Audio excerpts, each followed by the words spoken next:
me puso en proyectos innovadores en aquel momento, ¿no? Y entonces el primer proyecto innovador con el que estuve fue en la base de submarinos. Diseñé unas interfaces para conectarlos con los primeros escadas. Con los proyectos esos tan caros, de tanto nivel, ¿habéis tenido algún problema con ellos grave? Sí, he tenido, sí, siempre vas, cruzas los dedos, ¿sabes? Siempre cruzas los dedos. Yo cuando voy a una navegación o a un despliegue de los equipos siempre voy preocupado. ¿Cuánto cuesta el dron submarino más caro con el que has trabajado? En aquel tiempo eran 100 millones de pesetas o por ahí, son unas 600.000 euros o por ahí.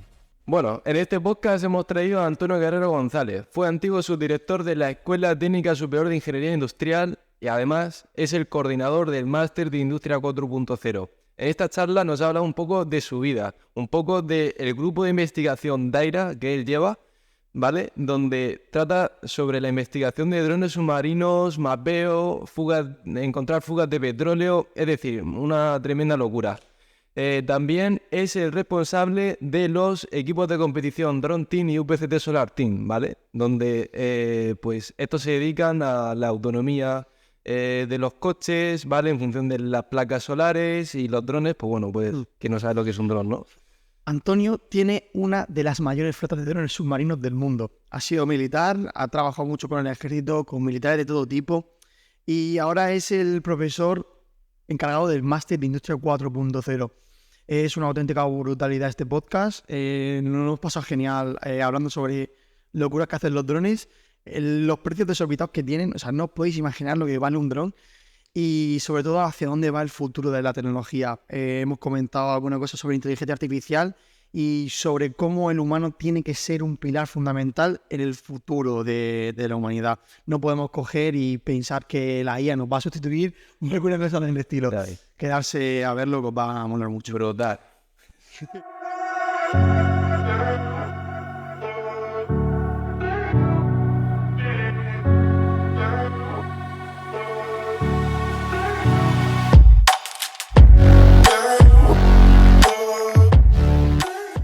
Bueno, pues Antonio, cuéntanos un poco sobre ti, un poco sobre la enseñanza que recibiste, tu camino actual de investigaciones, un poco el tema, bueno, creo que nos contaste que estuviste en el ejército y demás, Sí. para que, bueno, pues nuestros oyentes sepan un poco sobre ti. Bueno, pues soy Antonio Guerrero González y bueno, soy profesor de la UPCT y bueno, soy natural de Cartagena, es decir, de aquí, precisamente de estos barrios, o sea, es decir, mi niñez, pues que me preguntabais aquí fuera de línea, pues bueno, yo podría decir que fue una niñez feliz y también una adolescencia también muy feliz. Bueno, estudié aquí en el Patronato del Sagrado Corazón de Jesús, aquí bueno, que es un colegio muy tradicional de Cartagena, que bueno, tiene ya pues 125 años. Y bueno, fue muy feliz, muy libre, como se vivía en aquel tiempo, aquí en los barrios de Santa Lucía y Los Mateos, que es de donde era mi familia. Y bueno, ya digo, era un barrio en el que, pues bueno, pues éramos toda una familia. El barrio era una familia, nos conocíamos todos. Y muy feliz porque, en fin, que tenía muchísima movilidad como niño. Y entonces, pues quiero decir que jugabas aquí, en esta calle, en la otra, y en la de al lado, y en la de más allá. Y veníamos, pues todos los días, veníamos andando de aquí, de aquella zona, de la calle Montpeán, que es donde vivía. Pues veníamos andando, pues todo el conjunto de niños aquí a los grandes colegios que había en aquel momento, que era pues La Milagrosa y Santa Lucía, y el Patronato del Sagrado Corazón de Jesús. Y ya digo, fue una niñez muy, muy feliz. Y sobre todo a nivel profesional en el que estás ahora, ¿vale? Que nosotros consideramos que es un gran nivel. ¿Cómo fue tu carrera, por ejemplo, universitaria? ¿Cómo la afrontaste? ¿Cómo viste las cosas? Bien, yo era un estudiante brillante. Tenía habilidad con las matemáticas y con la física.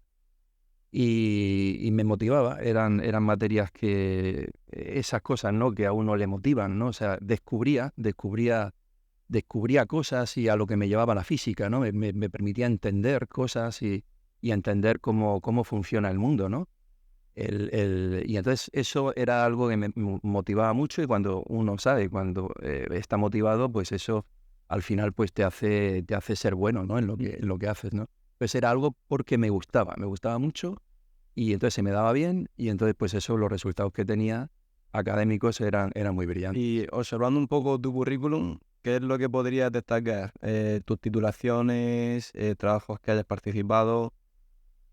En destacar, bueno, en realidad no me quisiera dejar nada, ¿no? Pero sí que, sí, mis bases son bases físico-matemáticas muy fuertes, y a partir de ahí pues evolucioné, avancé hacia la tecnología.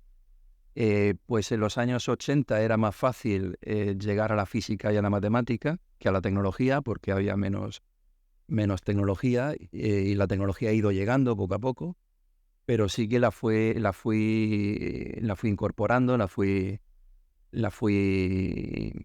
fin, que la fui conociendo y profundizando en ella, y en fin, y entonces pues ya digo que dejarme algo pues es complicado, porque mi ámbito ha sido la automatización, y en ese ámbito pues hay muchas cosas, Mm. claro. Antonio, estuviste en el ejército. Yo te quería preguntar que por qué quisiste entrar al ejército y cómo se entra al ejército. ¿Por qué? Bueno, ¿por qué? Porque era una obligación. O sea, es decir, yo el ejército pues me lo encontré porque, en fin, había que estar, ¿no? Y bueno, y los jóvenes lo teníamos asumido, que teníamos que pasar por ahí. Entonces, bueno, pues uno planificaba hacia dónde quería ir, ¿no? O sea, y entonces, bueno, pues cabía la opción en aquel tiempo de cumplir con el servicio militar en las escalas de complemento.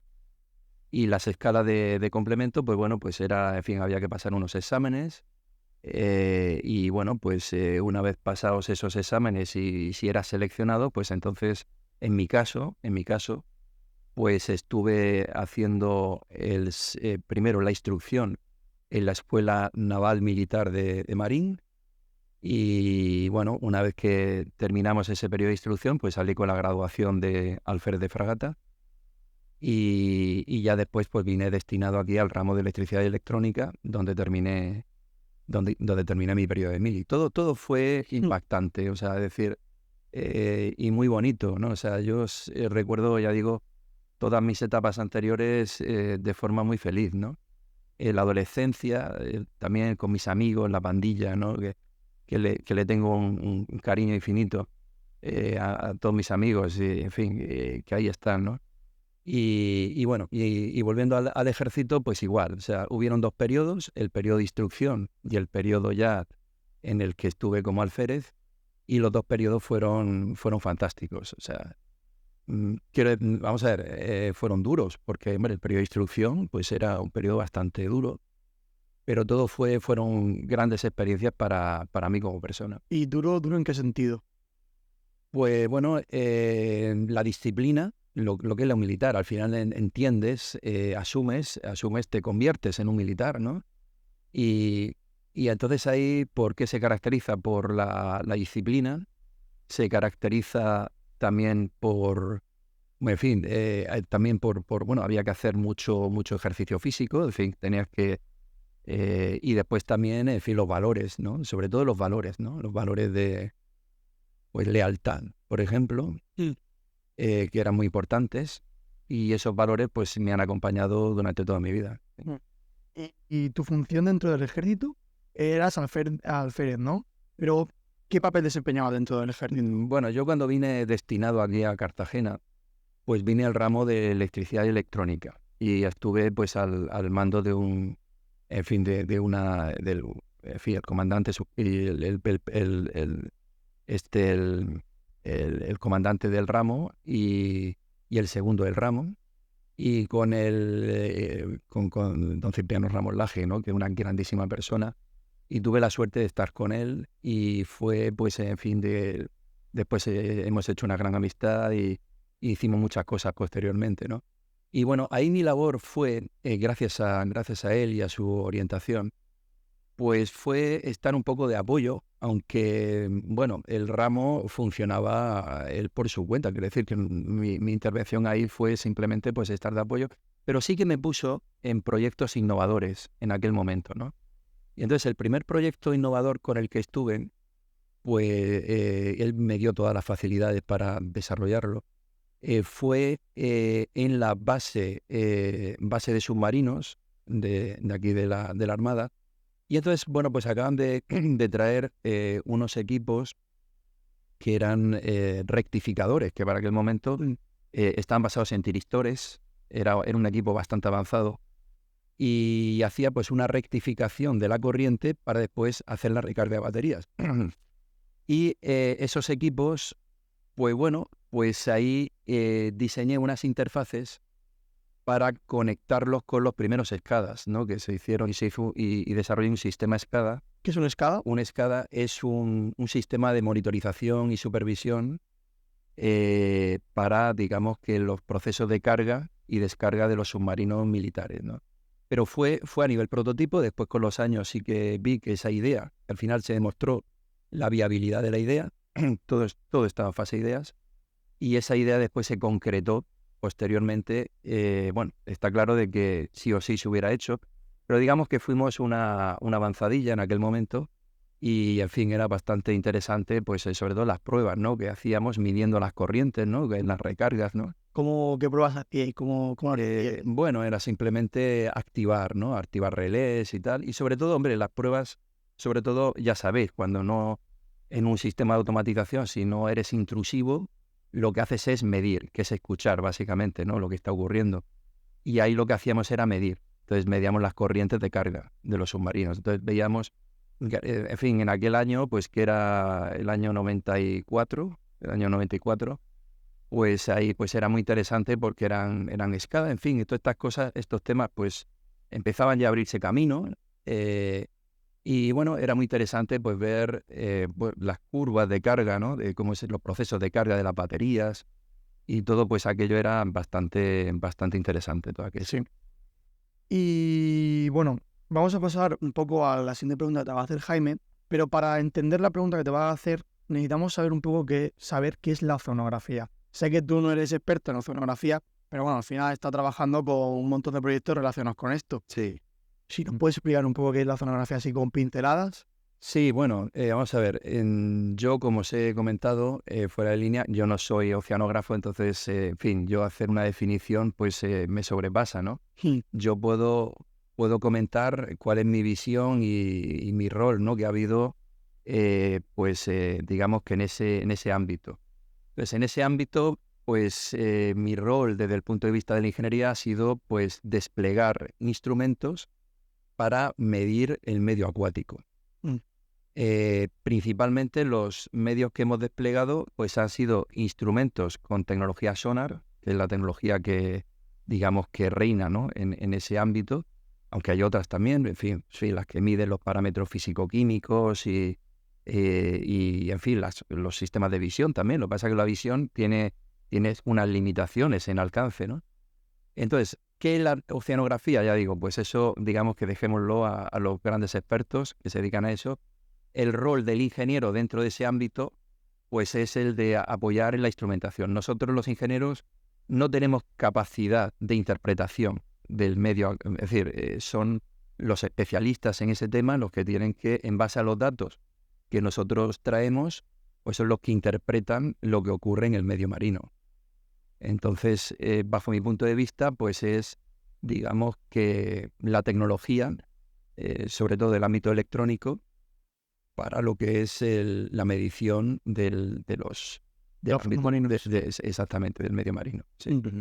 Es la forma al final que tiene de interpretar el experto a través de nuestras herramientas que nosotros creamos el entorno natural. Sí, esto es como la medicina en un hospital, ¿no? El hospital, el médico es el que hace el diagnóstico, pero tiene un montón de herramientas electrónicas, ¿no? Para medir, ¿no?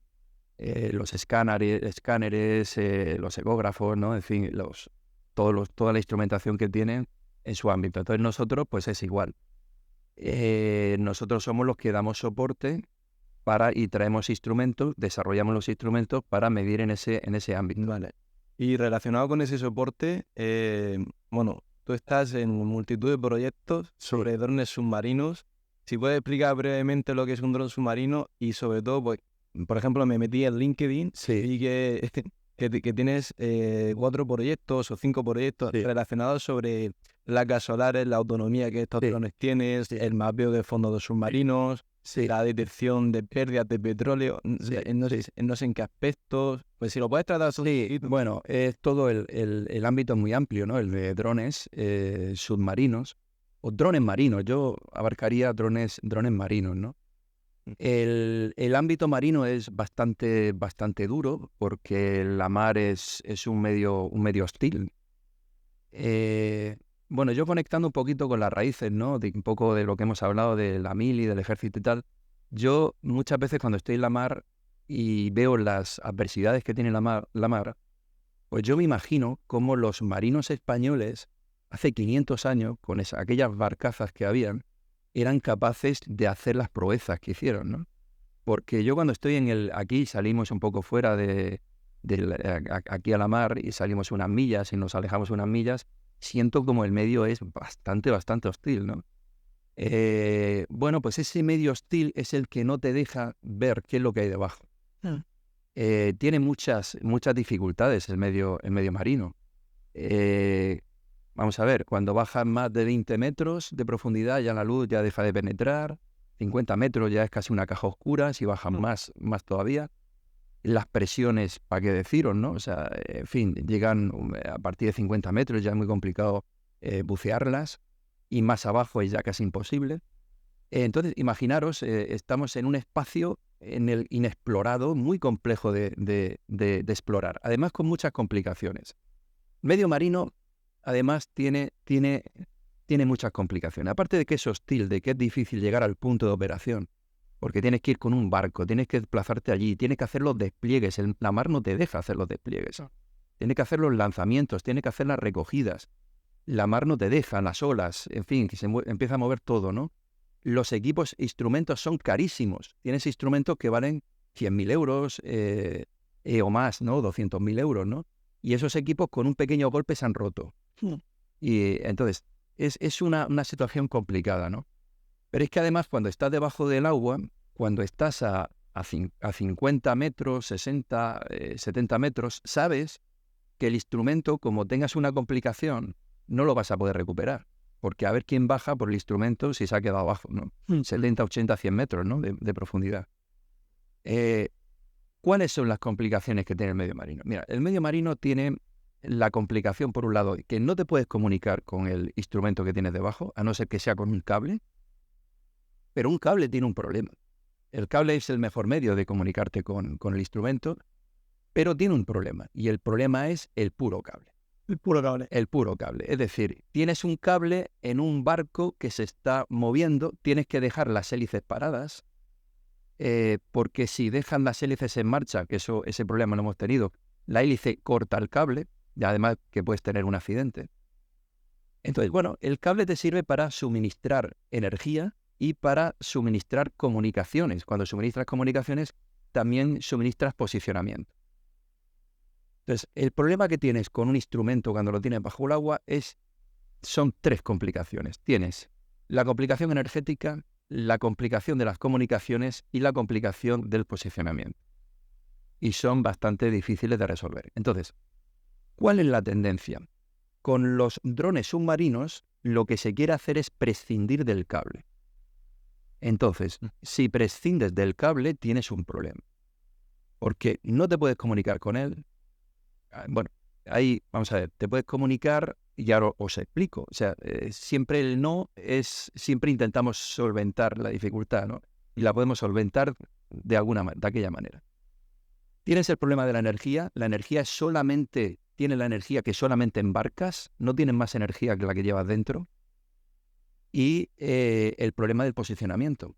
No te puedes posicionar porque la electromagnética no penetra y al no penetrar es muy difícil posicionar. Entonces, solamente puedes utilizar lo que la vida marina utiliza, que es la acústica submarina. Entonces, pero la acústica tiene un problema. En la acústica, pues tiene unas capacidades de transmisión de la información muy, muy limitadas.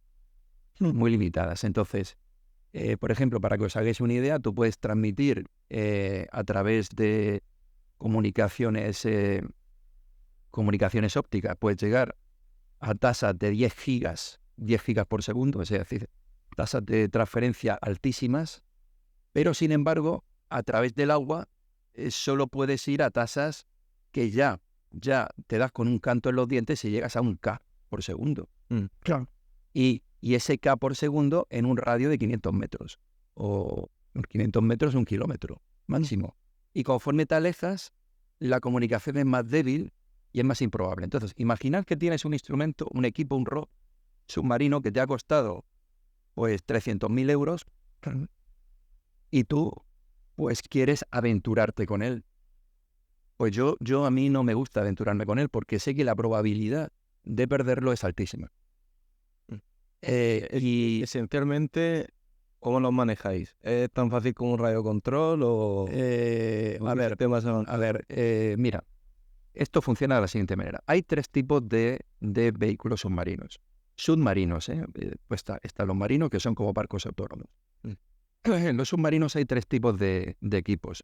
Los umilicales, los no umilicales, y después están lo que se llaman los gliders, que son los planeadores. Entonces, los umilicales, pues como que estoy diciendo, es decir, tienes un cable y transmites energía y transmites comunicaciones. Hay quien transmite solamente comunicaciones porque el cable es más fino. Si transmites comunicaciones es más fino el cable. Si transmites energía ya tienes que meter un cobre. Claro. Entonces el cobre lo hace más grueso. Si lo haces más grueso, ¿cuál es el problema? El problema es que al ser más grueso, el cable tiene más superficie de exposición a las corrientes marinas. Entonces, las fuerzas a las que está sometido el vehículo son mucho mayores. Claro, conforme vas bajando se va haciendo como una vela, ¿no? Claro, te hace efecto vela. Y entonces se hace muy complicado de manejar. Entonces, eso está bien para coberturas, para radios cortos. Si tú quieres lanzar un vehículo a 1 kilómetro, tendrías que ir de forma umbilical, tendrías que ir con un cable de fibra óptica, pero muy fino para que no te haga ese efecto vela. Bien, por otro lado, los vehículos lo que llaman los AUC, que son los vehículos autónomos no tripulados, los AUC pues son cápsulas, son pequeños torpedos. Y esos pequeños torpedos, pues embarcan las 3 funciones que os he comentado. La función de energía, la función, claro, por supuesto, la capacidad energética, embarcan las comunicaciones, el posicionamiento y después la navegación. Entonces, vamos a ver, ¿cómo lo resuelve? Vamos a ver. Hay una técnica muy antigua, que es la que se utiliza cuando navegas durante mucha distancia, que es lo que se llama la navegación por estima, que es la que se han utilizado en los submarinos tripulados durante todo el siglo XX, ¿no? En fin, ahora ya con los instrumentos electrónicos pues hay más capacidades, ¿no? ¿Qué es la navegación por estima? Pues muy, muy sencillo. La navegación por estima es que tú en el vehículo submarino pues tienes unas velocidades fijas. Es decir, imaginad un submarino marino militar pues que tiene pues 5 o 6 velocidades fijas, ¿no? Sí. Y tú a esas velocidades fijas sabes que en el agua la velocidad cuando pones los motores a esa marcha, digamos que sabes la velocidad a la que va. Pues ya sabéis, ya somos ingenieros, velocidad igual espacio por tiempo, ¿no? Entonces, la navegación por estima es ¿cuánto tiempo estoy navegando con esta velocidad? Pues llevo navegando media hora, pues más o menos me encuentro en tal posición. Esa es la navegación por estima. La navegación por estima periódicamente hay que corregirla. Entonces tienes que salir a superficie y después, pues a través ya de hoy día, a través del GPS, pues ya te posicionas. ¿Y cómo evita el submarino chocarse? Porque si Sí, muy buena pregunta. Vamos a ver, para eso tienen, pues igual que la vida animal, o sea, tienen lo que se llaman los sonars. Hay una tecnología, los sonar de imagen, por ejemplo, que te hacen una imagen sonar de lo que se encuentra delante. Entonces, en la navegación es a través de tecnología sonar, Y puramente sonar. con los proyectos esos tan caros, de tanto nivel, ¿habéis tenido algún problema con ellos grave? ¿Algún proyecto? Sí, sí, siempre vas, cruzas los dedos, ¿sabes? Siempre cruzas los dedos. Yo cuando voy a una navegación o a un despliegue de los equipos, siempre voy preocupado. Siempre voy preocupado. Tienes que decidir si los pones en la mar o no. Es una decisión que, en fin, como digamos que coordinador de la maniobra, pues o responsable de la maniobra, pues tienes que decidir si con este estado de la mar lo echas o no. Tienes que llevar una perfecta predicción meteorológica de lo que va a pasar, porque ahí cambia rápido la condición meteorológica. Y tú tienes que ir decidiendo lo que va pasando, pero sí que hemos tenido incidencias. Hemos tenido una de las más graves que hemos tenido fue una rotura del par casi total del cable umbilical de un ROP. Sí, estamos inspeccionando un pecio romano que tenemos aquí en las proximidades de Cartagena y lo estamos ahí inspeccionando y bueno, tuvimos ese problema de que un cambio de tiempo repentino. Entonces, claro, por cuestiones de seguridad hubo que mover el barco de forma repentina y el vehículo se encontraba pues a mucha profundidad.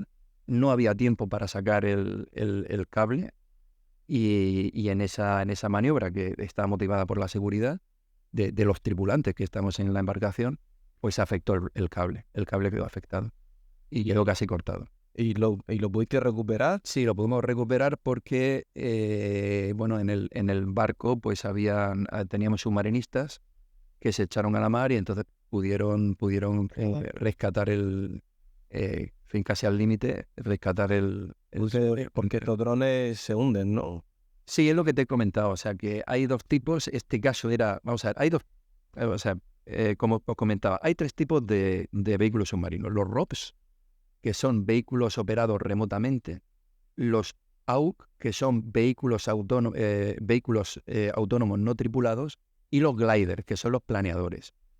Bueno, lo que os he comentado, el ROP ya tiene formas constructivas diferentes, porque un ROP, por ejemplo, lo que quiere es maniobrar con mucha versatilidad en un espacio, digamos, que muy acotado, ¿no? O sea, entonces se aproxima mucho al objetivo y navega por encima del objetivo. Pero, vamos a ver, ¿cuál es la complicación? En la mar es complicado localizar el objetivo. Es decir, tú buscas un pecio y, hombre, si tienes la coordenada, pues entonces es más fácil. Pero incluso teniendo la coordenada, tú llegas ahí por las proximidades. Claro. ¿A cuántos metros puede estar el pecio? Bueno, pues es que puede estar o bien a 20 metros de profundidad, que puede estar a 40, 100, 200, en fin. Y claro, puede estar a una profundidad que en fin, la que sea. Fijaros que la profundidad media de los océanos es de 4 kilómetros de profundidad. Entonces, pues imaginar la profundidad.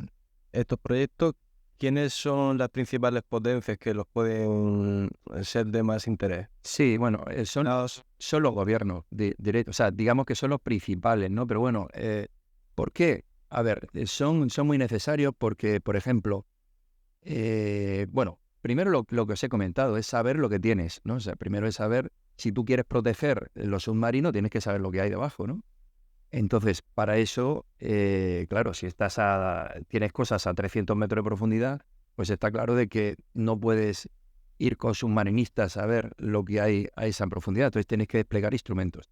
Aparte también los instrumentos te permiten hacer barridos de amplias áreas. Es decir, a través de sonar puedes ir desde la embarcación de superficie, puedes ir barriendo áreas que son amplias áreas. Es decir, que puedes hacer barridos de un ancho, hacer calles de anchos de 40, 50 metros de ancho. No es lo mismo con un submarinista, que el submarinista pues puede ver lo que tiene a medio metro. Entonces te permite ir haciendo barridos sobre áreas. Cuando estás haciendo una exploración, lo que se hace es que se hace una malla de transectos, ida y vuelta. Es como si fuese un escáner 3D. Sí, un escáner. Sí, exactamente. Vas escaneando el fondo marino. Vas escaneando el fondo. O sea, como la rumba de tu casa, pero definición de... Vas haciendo escáner. Sí, es básicamente eso. Entonces ahí hay varias tecnologías. Si tú quieres ver con nitidez lo que tienes, la tecnología que se suele utilizar es la de sonar de barrio lateral, Sí. que te vas sacando como fotos del fondo y con bastante nitidez. Y después, hombre, siempre tienes que interpretar lo que estás viendo, ¿no? Claro. Y para hacer relieves, pues se utilizan, sobre todo lo que utilizamos nosotros, es la tecnología multi-haz, que te va sacando cotas de profundidad. Entonces las cotas de profundidad son como cotas de altura. Eso, vosotros que os dedicáis, los makers, pues ya sabéis lo que significa la altura, ¿no? Saber la cota de altura, Sí. posición X y Z, si sacas las X y Z de todo, pues entonces puedes hacer una reconstrucción del fondo. Claro. Entonces los multi-haz lo que te hacen es que te permiten ir sacando esas cotas X y Z de cada punto. Entonces tienes unas mallas gigantescas, ¿no? Claro, para la gente que no entienda cómo funciona una malla, es que hace poco tuve que explicarlo. Una malla al final es cuando tú tienes un escáner, tú estás, y corrígeme si me equivoco. Sí. Sí.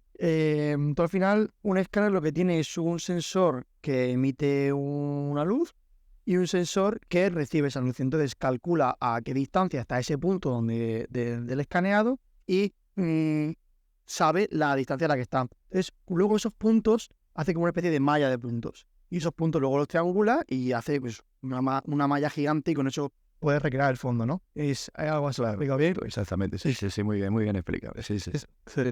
Pues vamos a pasar un poco ya a tu siguiente etapa, que es la docencia.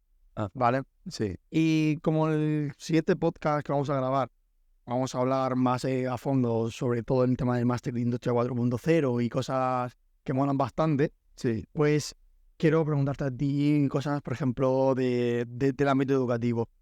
¿Tú crees que la calidad que están recibiendo tus hijos ahora es mejor, peor o igual que hace 50 años, por ejemplo? Bueno, es diferente porque las sociedades son diferentes. Claro. Yo sí soy positivo y soy optimista. Las sociedades están evolucionando muy, muy rápido y entonces, pues, en fin, los sistemas educativos están siempre en un proceso continuo de evolución para adaptarse lo más posible a la sociedad, ¿no? Bien, yo creo que sí, es decir, que hay muchos medios, que sí, que en fin, hay un gran esfuerzo por parte de los institutos y una gran atención también a los estudiantes. Tenemos que saber aprovecharla. Está claro de que lo que hemos comentado fuera de micrófono, que en fin, que los chavales pues están muy, en fin, que tienen a través de las tecnologías móviles, pues tienen acceso a mucha información que le va llegando, que puede hacer ese exceso de información que puede perturbar a la formación de calidad que se le está dando desde los institutos. Pero yo veo los institutos y están muy dotados, los profesores pues están también pasan unos procesos de selección que son muy buenos, que son, en fin, garantía de que al final pues tiene grandes profesionales que desempeñan su labor, sí. Claro, antes estábamos hablando, fuera de cámara, del tema de Silicon Valley. En Silicon Valley es el corazón tecnológico del mundo. Sí. Y en Silicon Valley los institutos no tienen ningún tipo de aparato tecnológico. De hecho, muchas veces a las niñeras, por ejemplo, de Mark Zuckerberg o Bill Gates o gente de este ámbito, a las niñeras de sus hijos les prohíben estar con móviles, les prohíben estar con redes sociales mientras estén en la casa. Sí. Y no es hasta una edad de 14, 15, 16 años que ellos ya pues, consideran que ya son algo maduros, que en los colegios les enseñan a utilizar los ordenadores para la hora de buscar información, hacer trabajos y demás. ¿Tú crees que esto es una buena manera de enfocar el uso de la tecnología o crees que se podría hacer de otra manera? Sí, es complicado, ¿no? Saber, en fin, cómo hacerlo. Y además con los hijos, pues al final, claro, como es una de en fin, las cosas que más quieres, ¿no? En Entonces, pues claro, tú quieres hacerlo lo mejor posible, ¿no? Es complejo, ¿no? No hay una guía tampoco de padres para ver qué es lo que tienes que hacer. Entonces, bueno, pues ellos pues han optado por cortar o limitar mucho las influencias que pueden recibir del exterior. Entonces, es una opción. Bueno, es complicado de decidir, ¿no? Pero sí que entiendo lo que ellos lo pretenden. Ellos lo que pretenden es cortar las influencias porque si tienes un exceso, es lo que acabo de comentar, si tienes un exceso de información, puedes llegar a cuestionar la formación de calidad que se te está dando en los institutos, en los colegios.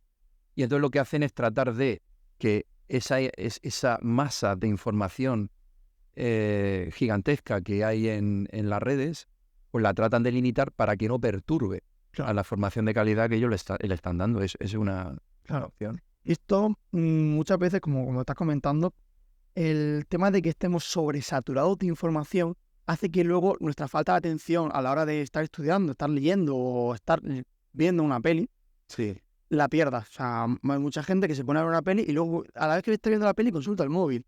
O estás estudiando y no me voy a mover. Exacto. Y el famoso multitasking. Estás estudiando y coges el móvil para revisar no sé qué. Como tú has dicho, este sobreestímulo constante, ¿qué opinas de él? Bueno, opino que es lo que hay y que es lo que tenemos. Y entonces, pues bueno, pues tenemos que adaptarnos a lo que hay. Tiene grandes ventajas, tiene problemas y como todo, pues tenemos que sobrevivir a esta situación. Sobrevivir, quiero decir, ya hubiera querido yo tener tantísima información y ese exceso de información y ese acceso inmediato a toda la información, ¿no? Claro, pero es que como tú dices, es que tú, por tu perfil, es como, ¡buah! Ojalá haber tenido yo tanta información cuando era niño y tal. Pero como tú has dicho antes, a lo mejor otro chaval se pone a buscar y pierde toda esa parte de información positiva que tú ves en la tecnología porque sabes cómo funciona. Entonces, ¿no ves esto a lo mejor con un miedo? O que a lo mejor no puede valorar la información de calidad. Claro, ellos no tienen criterio para decidir qué es lo bueno y qué es lo malo. Y lo peor de todo es que van a cuestionar todo lo que le van a explicar. Lo bueno lo van a cuestionar. Entonces se debilita la formación, el calado que tiene que tener la formación se va debilitando, ¿no? Porque lo cuestionas y no hay peor cosa de que no confiar en lo que estás estudiando, ¿no? Porque a lo mejor te explican una cosa y después has escuchado información que no está sustentada, sino que es información falsa y cuestiona lo que te acaban de explicar en el colegio. Entonces tú dices, no, esto que me están explicando no es cierto.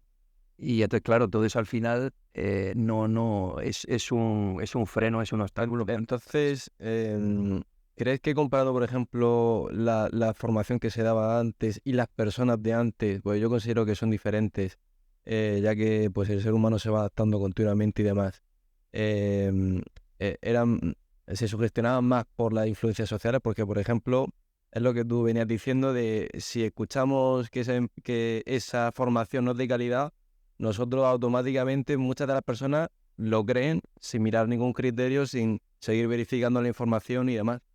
¿Crees que antes también era así? ¿Que la gente se influenciaba por otras personas tan fácilmente? Sí, bueno, ahora antes lo bonito de antes es que tú te influenciabas de las personas próximas y lo bonito me refiero a que eran tus padres, era tu ambiente, era tu sociedad, eran tus vecinos, había mucha interacción social.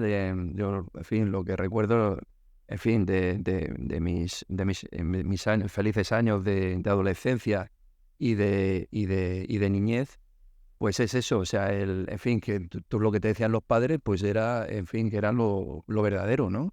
Y era así, o sea, entonces, pues claro, ahora no, los padres no tenían ese problema de ahora, ¿no? De que tú ves que tú lo que le dices a tu hijo no cala porque le está llegando por otro lado otras cosas, ¿no? Entonces, bueno, en fin, sí, si hacemos la comparativa, pues son las situaciones que habían.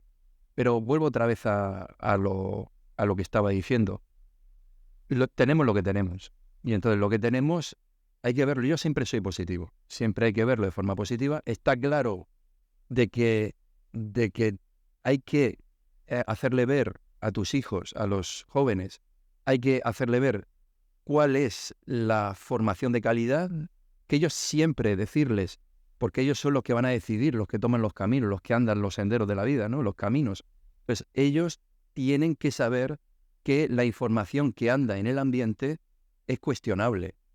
Y la que no es tan cuestionable es la que te dan tus padres, la que te dan...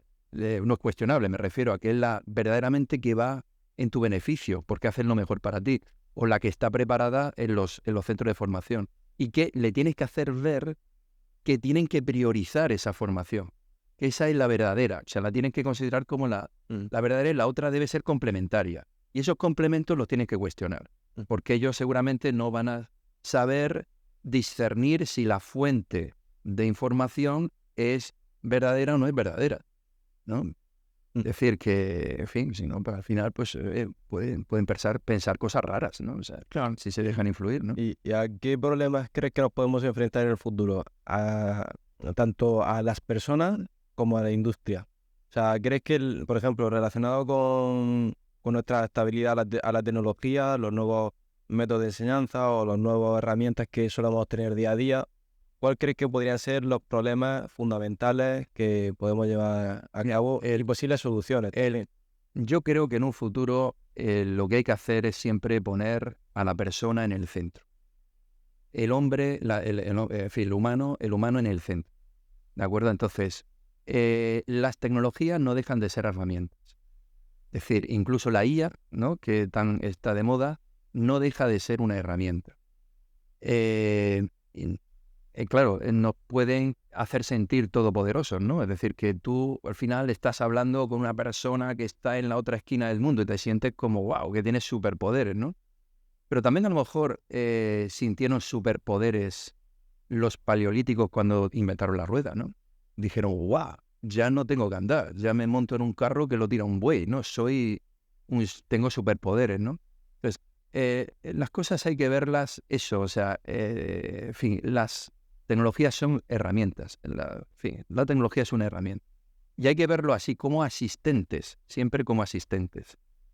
Y sobre todo lo que hay que hacer es tener una visión dándole una especial importancia a la persona. Es decir, ¿para qué? Para tener una vida feliz. Es decir, ¿y qué es una vida feliz? Una vida en la que tú te desarrolles como persona plenamente, ¿no? Y eso es lo que hay que priorizar. No puedes priorizar la tecnología hacia la persona u otras cosas, sino que, en fin, la vida está hecha para vivirlo. Y relacionado con la industria, problemas que en un futuro nos podemos encontrar.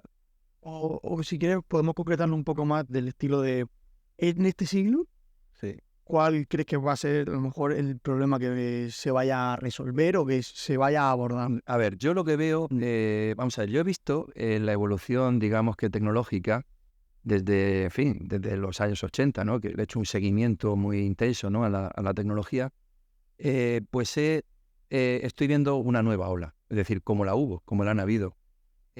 Hubo una ola tecnológica, fue Internet, es decir, no había nada y de golpes poderte conectar. Yo me acuerdo las primeras veces que me conectaba con páginas web que estaban por ahí en el mundo y yo me quedaba alucinado, llamaba a mis amigos y a todo el mundo, mira, me estoy conectando me acuerdo, me conecté con Noruega, ¿no?, la primera vez, y entré en un servidor de Noruega por ahí, ¿no?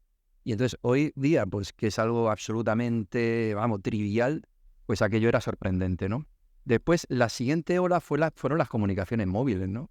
Las comunicaciones móviles también fue, wow, la capacidad de poder llamar a alguien que no esté conectado al teléfono. O sea, yo cuando llamaba a mi novia y yo vivía en Madrid, pasé un periodo viviendo allí, y llamaba a mi novia, yo tenía que irme pues a una cabina para llamarla por teléfono y tal. Entonces, a los pocos años vino el móvil boom. Eso fue un cambio brutal.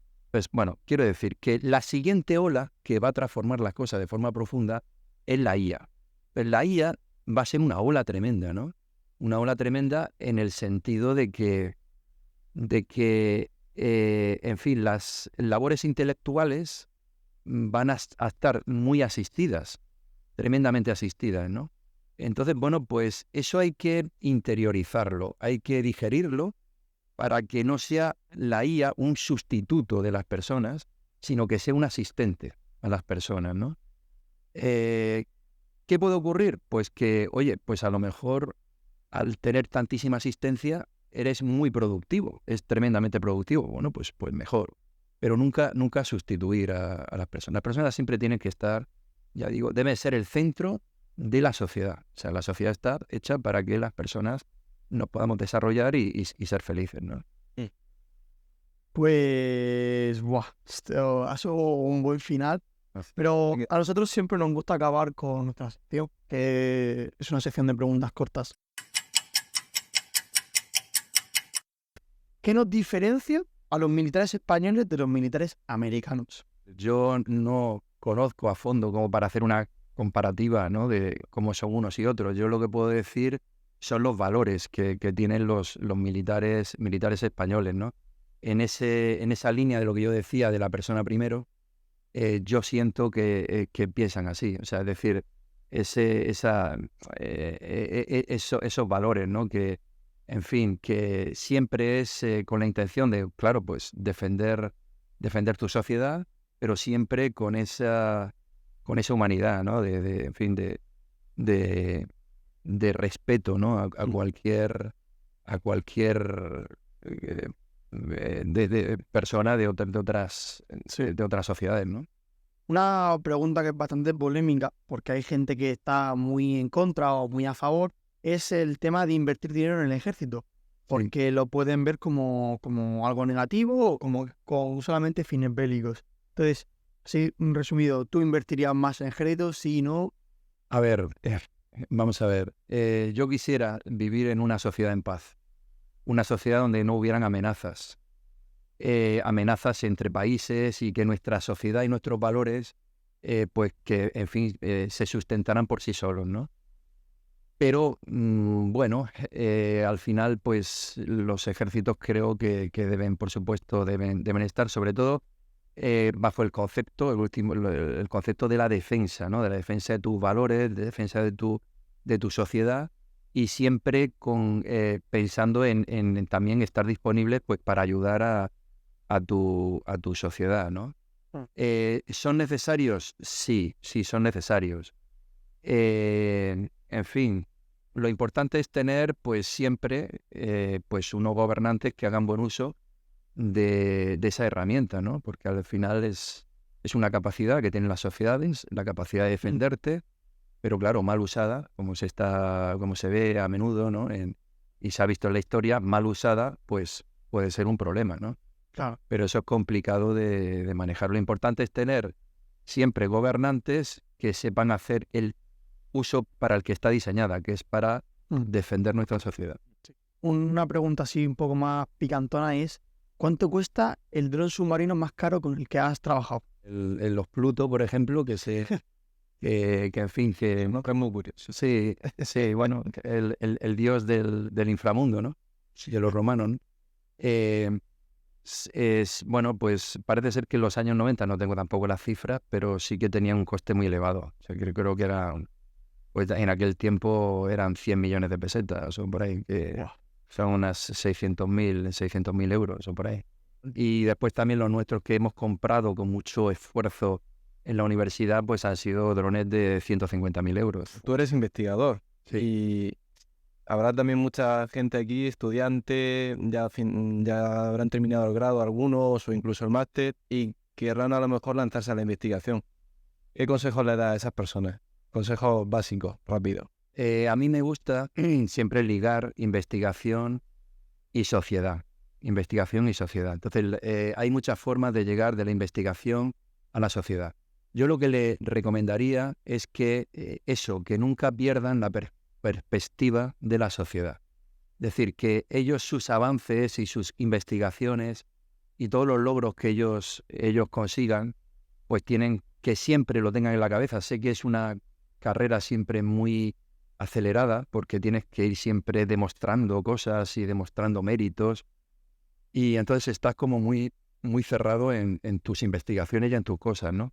Pues yo sé que lo tienen siempre presente, pero bueno, que es una constante siempre, ¿no? Que hacer transferencia, hacer formación, que esos conocimientos que van adquiriendo, que estén con una pierna en la formación para que transmitan esos conocimientos y por supuesto sus investigaciones que sigan avanzando y descubriendo cosas y abriendo caminos. A su vez, ¿qué consejo le daría a un estudiante, tanto como si fuese de instituto o que acaba de empezar en la universidad? Consejo muy breve. Bueno, pues que son etapas difíciles.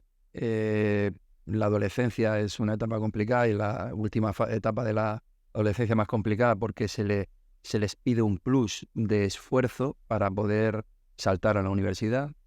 Y ya conocéis que los primeros años de la universidad son muy duros porque tienes que situarte en la universidad, en un entorno que es diferente, hay más materias que son muy duras, que son muy exigentes.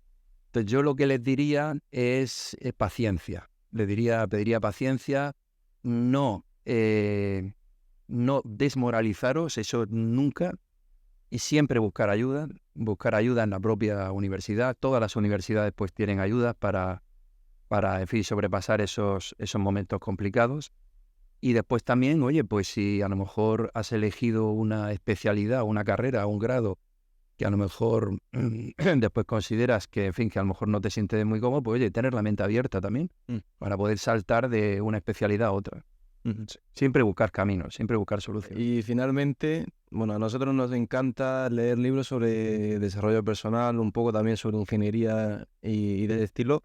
No sé si tú eres también fanático de ello y nos gustaría que nos diese un libro para que la gente se pudiese leer. Bueno, últimamente tengo que decir que estoy muy centrado en temas tecnológicos y a mí me gustan los libros más históricos porque me trasladan digamos que a etapas más anteriores, sociedades más simples, ¿no?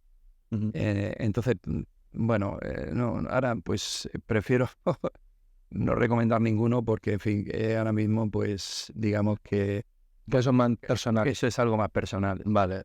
Pues acabamos por aquí el primer podcast Sí, vale. y luego el siguiente. Esperamos que os haya gustado, ¿vale? Muchísimas gracias a todo el equipo que hay detrás de todo de toda esta organización que estáis viendo aquí, que lleva mucho trabajo y esfuerzo. Sí. Pues ahí somos estudiantes, al igual que vosotros, y intentamos sacar todo a su vez.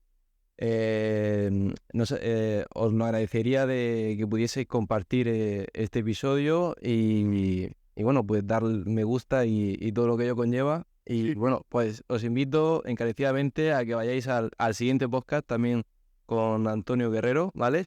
Donde, bueno, vamos a hablar un poco más del carácter industrial, ¿vale? Y relacionado con la ingeniería, que seguro que también para aquellos que no estáis muy de lleno en eso, lo podéis entender. Vamos a hablar también del Máster de Industria 4.0, que a vosotros va a molar muchísimo porque vamos a hablar un poco de la Vision Pro, que están ahora tan de moda, y de la realidad aumentada, realidad virtual, poco la diferencia que hay, y todo eso. Bueno, pues hasta luego y nos vemos en el siguiente. Hasta luego.